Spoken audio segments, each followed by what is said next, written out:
రాష్ట్రంలో ఏ ప్రభుత్వం ఇవ్వని విధంగా ప్రజలకు సంక్షేమ పథకాలు అందుతున్నాయని రాష్ట్ర రోడ్లు రవాణా శాఖ మంత్రి మండిపల్లి రాంప్రసాద్ రెడ్డి పేర్కొన్నారు. కాకినాడ నగర పర్యటనలో భాగంగా 39వ డివిజన్లో కాకినాడ సిటీ ఎమ్మెల్యే వనమాడి కొండబాబుతో కలిసి తొలి అడుగు సుపరిపాలన కార్యక్రమంలో మంత్రి మండిపల్లి రాంప్రసాద్ పాల్గొన్నారు. కాకినాడ నగరంలో స్థానిక 39వ డివిజన్లో సిటీ ఎమ్మెల్యే వనమాడి కొండబాబు ఆధ్వర్యంలో మాజీ కార్పొరేటర్ మల్లెపూడి నాగదీపిక వీరు అధ్యక్షతన సుపరిపాలనలో తొలి అడుగు కార్యక్రమం నిర్వహించారు. ముందుగా డివిజన్లో గల వినాయకుని ఆలయంలో సిటీ ఎమ్మెల్యే కొండబాబుతో కలిసి మంత్రి రాంప్రసాద్ రెడ్డి ప్రత్యేక పూజలు నిర్వహించారు. తమ డివిజన్లో పర్యటించిన మంత్రికి టీడీపీ నగర అధ్యక్షులు మల్లెపూడి వీరు, మాజీ కార్పొరేటర్ మల్లెపూడి నాగదీపిక ఘనంగా సత్కరించారు. అనంతరం ముఖ్య అతిథి రాష్ట్ర రవాణా శాఖ మంత్రి మండిపల్లి రాంప్రసాద్ రెడ్డి ఎమ్మెల్సీ పేరాబతుల రాజశేఖరంలో ఇంటింటికి వెళ్లి కూటమి ప్రభుత్వ సంక్షేమ పథకాలు వివరించి కరపత్రాలను అందించారు.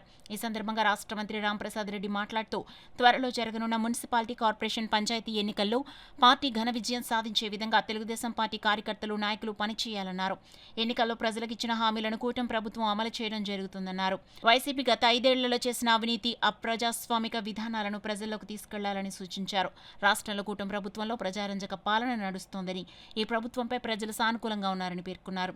కాకినాడ సిటీ ఎమ్మెల్యే వనమాడి కొండబాబు మాట్లాడుతూ గత వైసీపీ 5 ఏళ్ల పాలనలో ప్రజలు భయపడి బతకవలసిన పరిస్థితి నెలకొందని, ఇప్పుడు కూటమి ప్రభుత్వంలో రాష్ట్రంలో స్వేచ్ఛతో కూడిన సంక్షేమ పాలన సాగుతుందన్నారు.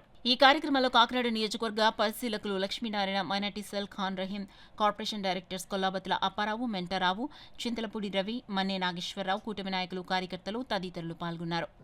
ముఖ్యంగా కాకినాడ లాంటి పట్టణాల్లో శానిటేషన్ విషయానికి వస్తే, నీటి విషయాలకు వస్తే ప్రతి ఒక్క విషయంలో ఎక్కడ రాజీ పడని పోరాటం చేస్తున్నాం. ఇదంతా ఎవరి కోసం? రాష్ట్రంలో ఏ రాష్ట్రానికి, ఏ రాజకీయ పార్టీకి దక్కని గౌరవం మాకు దక్కింది. 93% స్ట్రైక్ రేట్తో రాష్ట్రం అంతా స్వీప్ చేసి కూటమికి బాధ్యత అప్పచెప్పారు. మా ముందర ఉన్న లక్ష్యం రేపు 4 సంవత్సరాల్లో కూడా సంక్షేమం ఒక పక్కలిస్తూ అభివృద్ధిని ఆకాంక్షించే రాష్ట్ర ప్రజలందరికీ అభివృద్ధి బాటలో నడిపించేదానికి గౌరవ ముఖ్యమంత్రి, ఉప ముఖ్యమంత్రి గారు ముందుకెళ్తా ఉన్నారు. మేము ఈరోజు ఒక బలమైన పార్టీగా 1,16,00,000 సభ్యత్వాలు ఉన్న ఏకైక పార్టీ భారతదేశ చరిత్రలో మా పార్టీ ఒకటే. ఈ పసుపు సైనికులు ఎవరైతే ఉన్నారో వాళ్ళందరూ ఈరోజు రొమ్ము విరుచుకొని గడప గడపకు డోర్ వెళ్తున్నారు. అయ్యా, అమ్మ, గత 5 సంవత్సరాలలాగా మేము ఇచ్చినోటి ఇవ్వలేనేటి 6 లక్షలు ఇచ్చినాం, 10 లక్షలు ఇచ్చినామని తప్పుడు లెక్కలు చెప్పి మిమ్మల్ని మభ్యపెట్టే పరిస్థితులు లేం. మేము ఈరోజు ఏవైతే సంక్షేమ కార్యక్రమాలు చెప్పామో అవన్నీ మీకు ఇచ్చామని చెప్తున్నాం. వాళ్ళు కూడా మంగళహారతులు ఇచ్చి, కాఫీలు, టీలు ఇచ్చి, టిఫిన్లు పెట్టి ఈరోజు మమ్మల్ని పంపిస్తున్నారంటే ఈ ఒక్క సంవత్సరంలోనే ఎంత పురోభివృద్ధిగా ప్రభుత్వం ముందుకెళ్తా ఉందని ఒకసారి గమనించవలసిందిగా రాష్ట్ర ప్రజలను కోరుకుంటున్నా. అలాగే ఈరోజు ఇక్కడ కాకినాడ పట్టణంకు విచ్చేయడం, ఇక్కడ ఉన్న సోదరులు, స్థానిక శాసనసభ్యులు గారు ఇక్కడున్న సమస్యలు మా దృష్టికి తీసుకొని రావడం జరిగింది. సభాముఖంగా ఒకటే చెప్తున్నాం, ఇక్కడ స్విమ్మింగ్ పూల్ ఒకటి కావాలని చెప్పి సోదరులు అడిగారు. ఈ రాష్ట్రంలోనే తనిమానికంగా ఉండే పెద్ద స్విమ్మింగ్ పూల్ను కాకినాడ పట్టణంలో ఏర్పాటు చేసేదానికి స్పోర్ట్స్ డిపార్ట్మెంట్ తరఫున చర్యలు తీసుకుంటాం.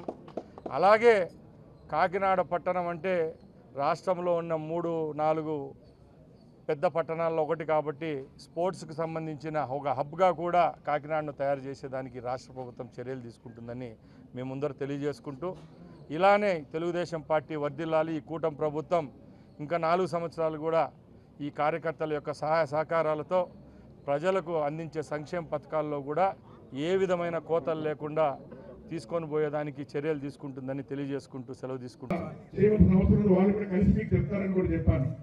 ఈయన దగ్గర ఉన్న చొరవ చూడండి, వెంటనే ఆ డిపార్ట్మెంట్ అక్కడ ఉంటే పిలిచి క్రీడలకు సంబంధించి ఇక్కడ స్టేడియం గురించి కానీ, స్విమ్మింగ్ పూల్ కానీ ఎటువంటి అవకాశాలు ఉన్నా వెంటనే ఇక్కడ అవకాశాలు ఇవ్వాలి, పెట్టాలని చెప్పి ఆదేశాలు ఇవ్వడం జరిగిందని కూడా సందర్భంగా చేస్తాం. మంత్రి తీరు స్పందించిన విధానాన్ని, ఈ రోజు ఈ చొరవ తీసుకున్న విధానాన్ని మనస్ఫూర్తిగా రాంప్రసాద్ రెడ్డి గారిని అభినందిస్తున్నాను కూడా సందర్భంగా తెలియజేస్తున్నాను. గతంలో కూడా ప్రభుత్వం పనిచేసింది, వైసీపీ ప్రభుత్వం ఎప్పుడు కూడా ఏ శాఖ మంత్రి కూడా శాఖ మీద రివ్యూ చేసింది కానీ, మాట్లాడింది కానీ ఏనాడు కూడా లేదండి. ప్రజలకి ఎవరికి ఏం చెప్పుకోవాలో కూడా తెలియని పరిస్థితి. సమస్య నుండి ఒక మంత్రి శాఖ మంత్రికి చెప్తామంటే ఏనాడు కూడా ఏ రోజు కూడా మంత్రులు కాకినాడ వచ్చి సందర్శించిన సందర్భాలు లేవు. రాష్ట్రంలో ఎక్కడ కూడా తిరగలేదు. వాళ్ళు ఏ శాఖ మంత్రి ఆ ఊళ్ళో ఉండిపోయాడు. ఊరు దాటలేదు వాళ్ళు. ప్రభుత్వం పనిచేస్తున్న విధానం ప్రజలకి చెప్పలేదు, ప్రజల నుంచి సమస్యలు కూడా తెలుసుకోలేకపోయారు. కానీ కూటమి ప్రభుత్వం వచ్చిన తర్వాత ఈ రోజు నేను చెప్తున్నా, సివిల్ సప్లై మంత్రి వచ్చారు ఇక్కడికి, నారాయణ గారు వచ్చారు, మున్సిపల్ మినిస్టర్, ఆర్ఎన్బి మినిస్టర్ వచ్చారు, అదేవిధంగా ఈ రోజు రవాణా శాఖ మంత్రి వచ్చారు. 4 మంత్రులు ఈ కాకినాడ వచ్చి ఈ రోజు పర్యటన చేసి సమస్యలు తెలుసుకుని ముందుకెళ్తారంటే ఇది అభివృద్ధి అని కూడా సందర్భంగా తెలియజేస్తున్నాం.